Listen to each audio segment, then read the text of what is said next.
motto can never kill. So let us turn Nigeria upside down. I am the law and will do what I please. So yeah, man.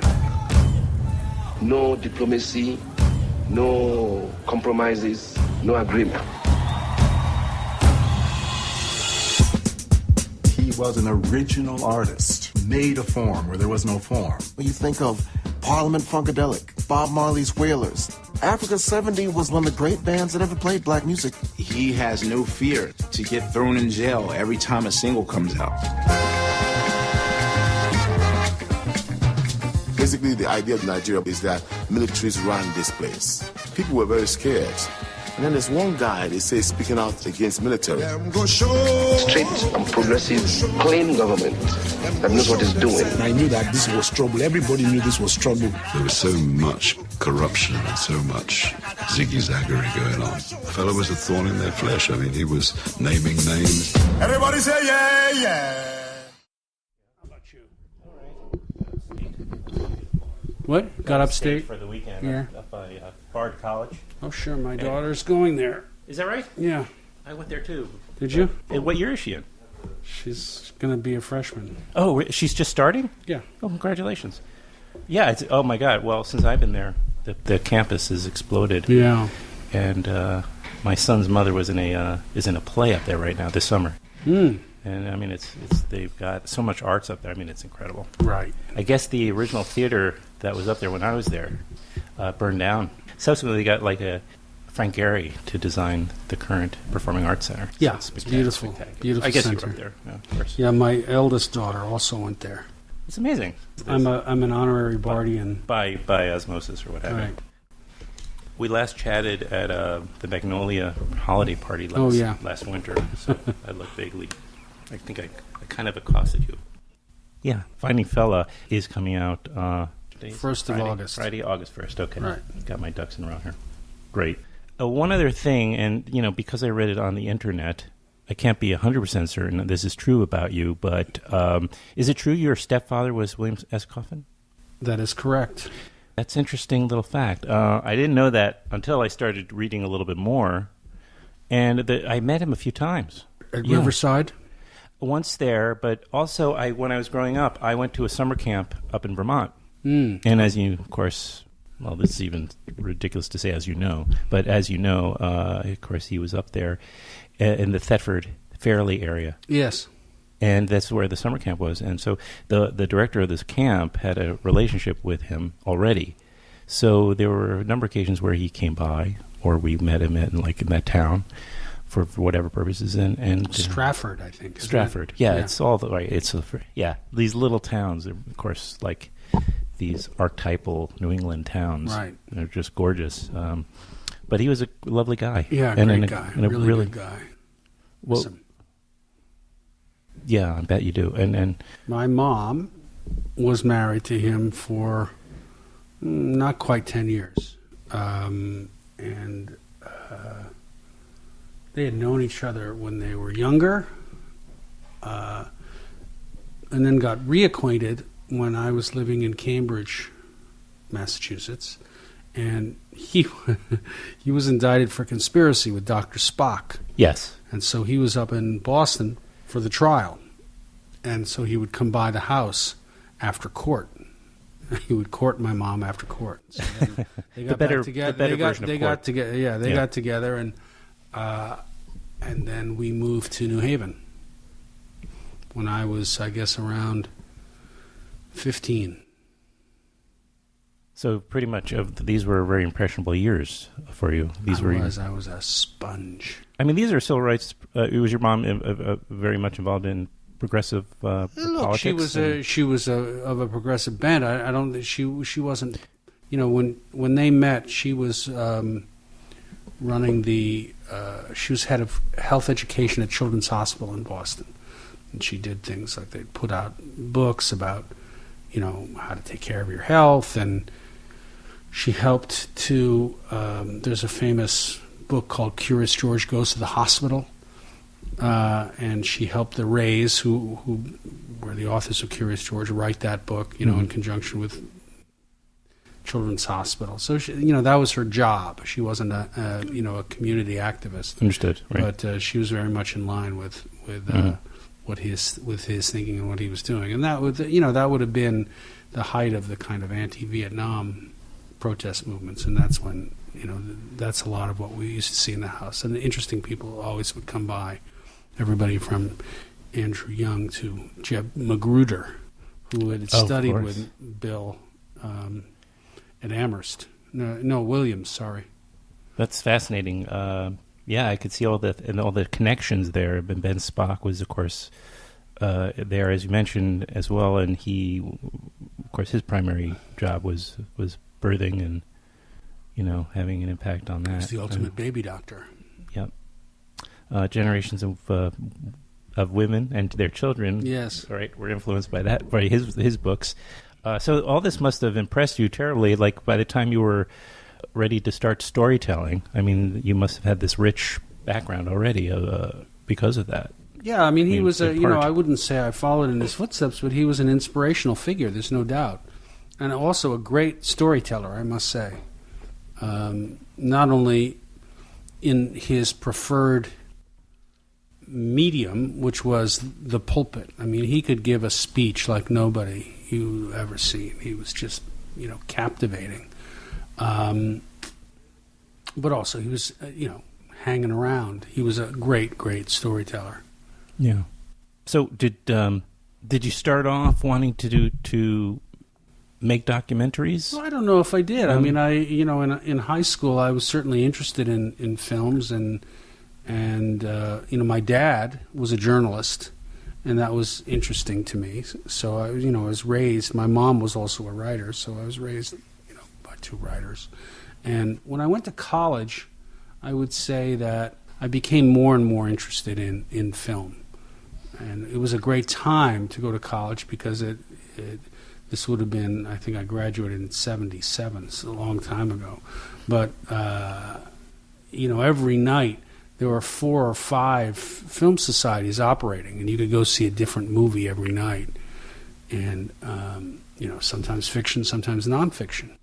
And so I just was, I came out of college believing in the power of cinema.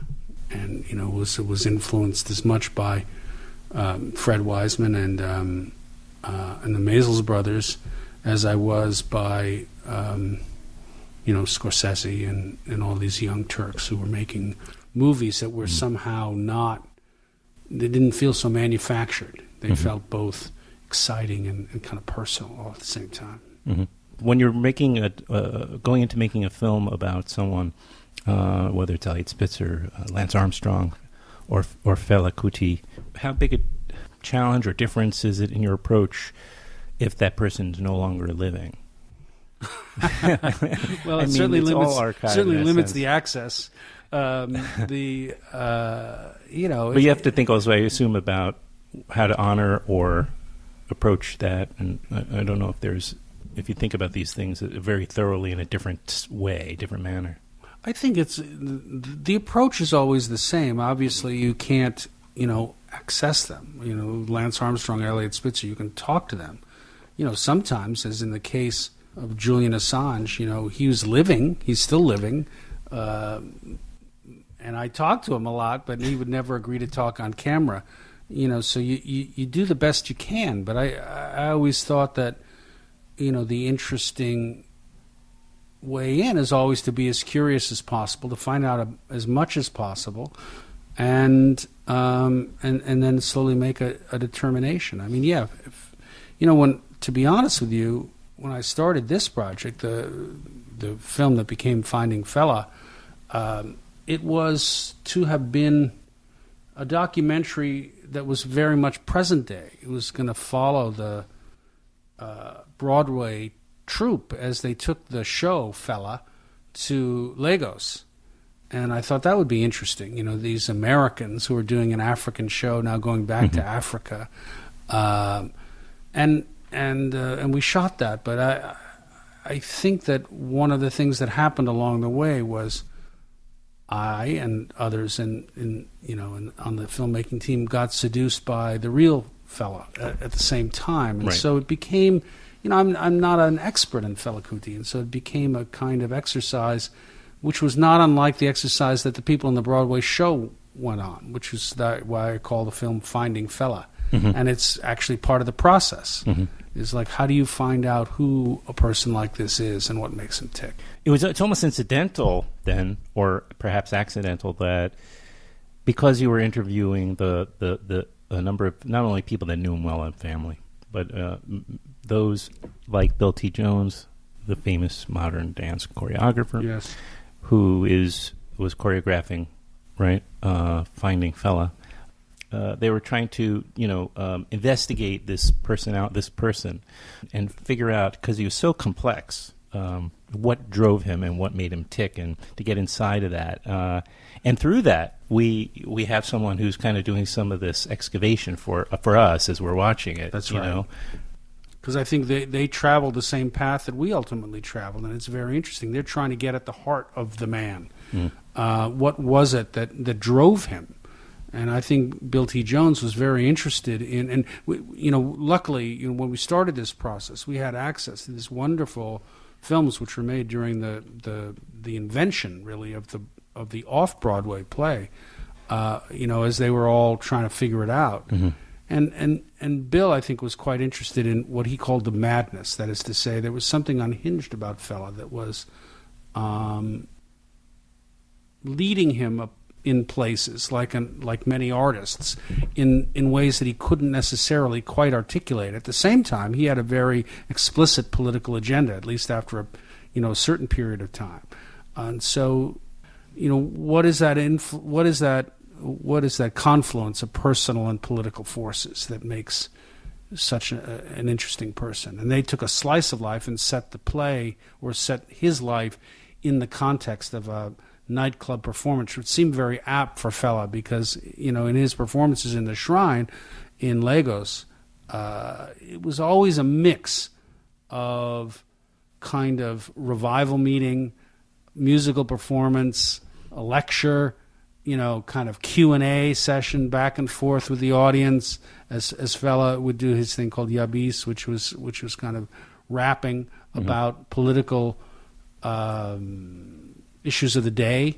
So it was... and these were these basically done impromptu? His riffs were basically impromptu. His music was a very clever mix of a rigorous composition and improvisation. Afrobeat, yeah. And he took a lot from jazz, and then he got a lot from funk.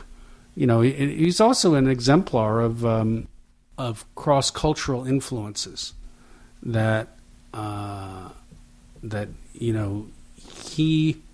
he was taking from a lot.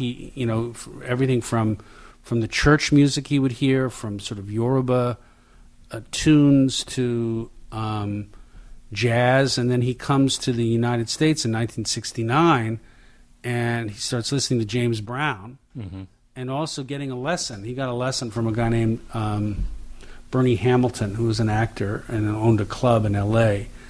He said, "You gotta remember Kiss." And the fellow's like, "What's that? What's Kiss?"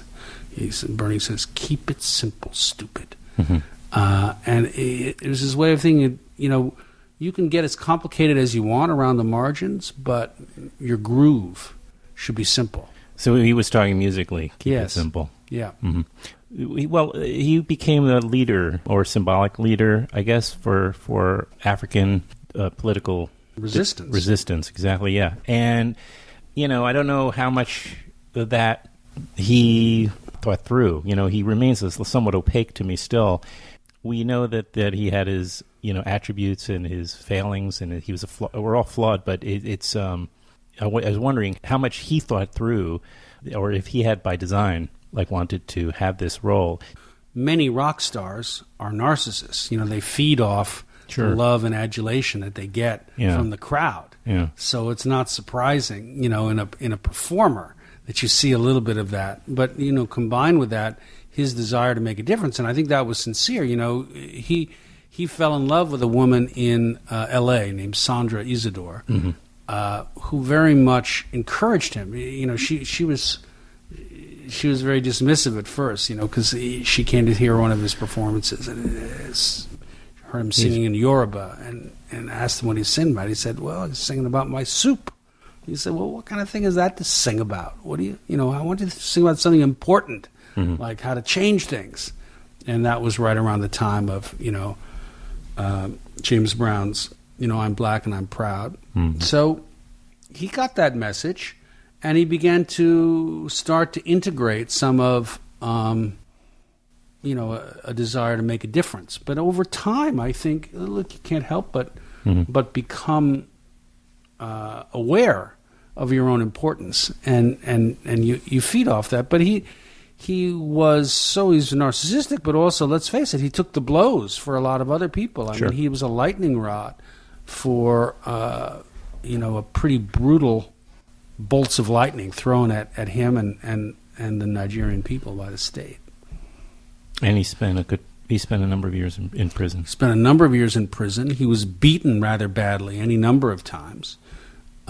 His mother was thrown off a second floor window. She was tremendously influential to him. Bill T. Jones in the play makes a good bit of use of her. I think that he was very drawn to her, and also he understood that. I think he suggests that he understood that in some way he was the one who put her at risk. He was inspired by her political engagement, but at the end of the day, the way he seceded. I mean, he had a commune which he called Kalakuta, which he announced was seceding from Nigeria. Right. And I think some of those actions and the provocative songs that he wrote, I think he realized at some point that it may have caused her to be killed. Honestly, I didn't die because I have death in my pouch. I can't die. They can't kill me. He was a synthesizer and he was also a visionary. And at the same time, he's dangerous. This man just caused trouble for everybody. By the time he comes out of prison in 86, he was like second only to Nelson Mandela. What does it mean to be out there in the street caring enough that you're going to stick your neck out again to be punched, stabbed, arrested? As far as Africa is concerned, music cannot be for enjoyment. Music has to be for revolution. Music is the weapon.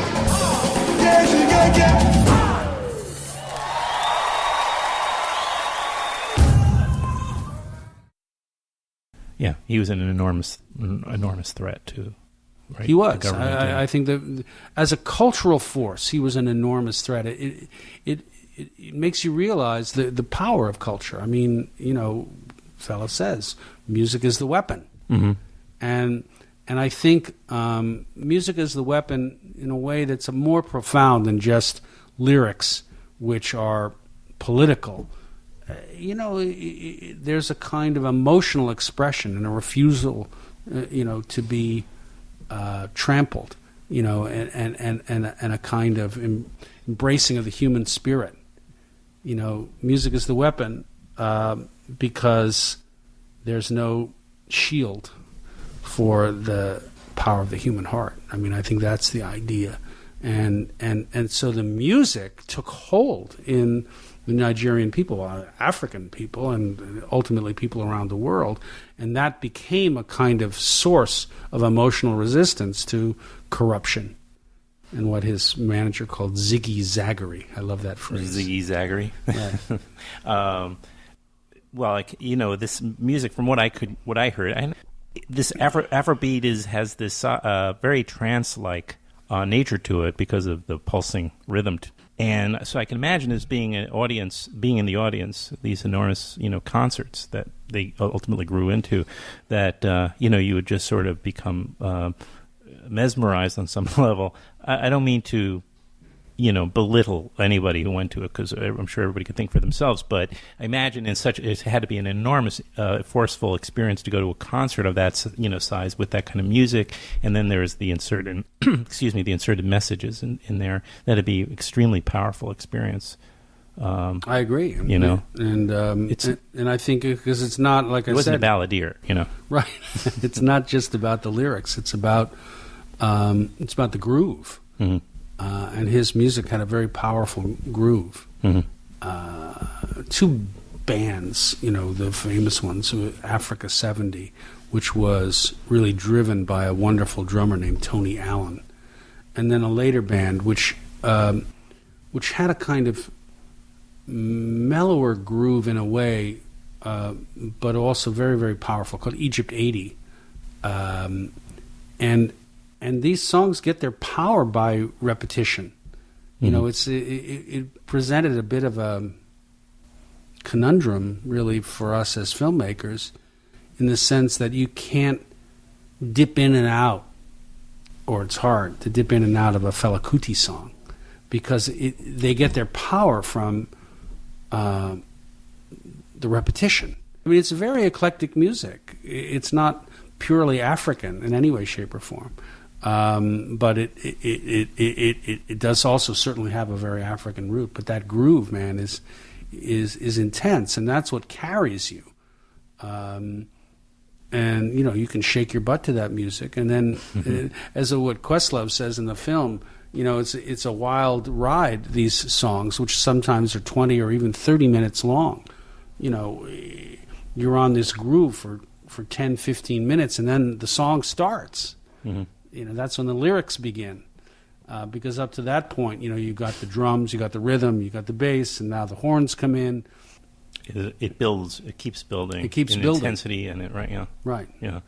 And there was also a history between, I think, a lot of jazz, of course, came at it and was birthed in the States, but there seems to be kind of a dialogue going back with Africa over the years. Absolutely, no doubt. Almost any music form to actually, I think, rock and roll to hip hop. There seems to constantly be back, right? I think great culture. I mean, I think great music is always a mix of. Always gets made when cultures collide. Right.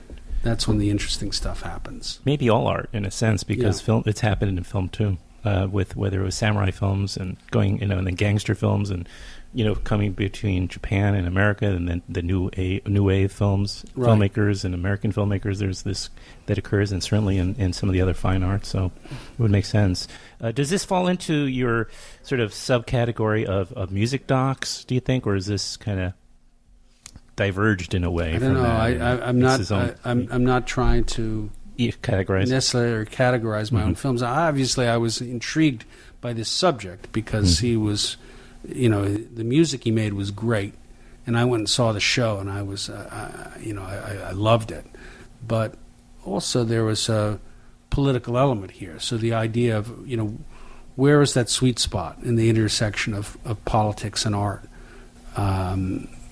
Because,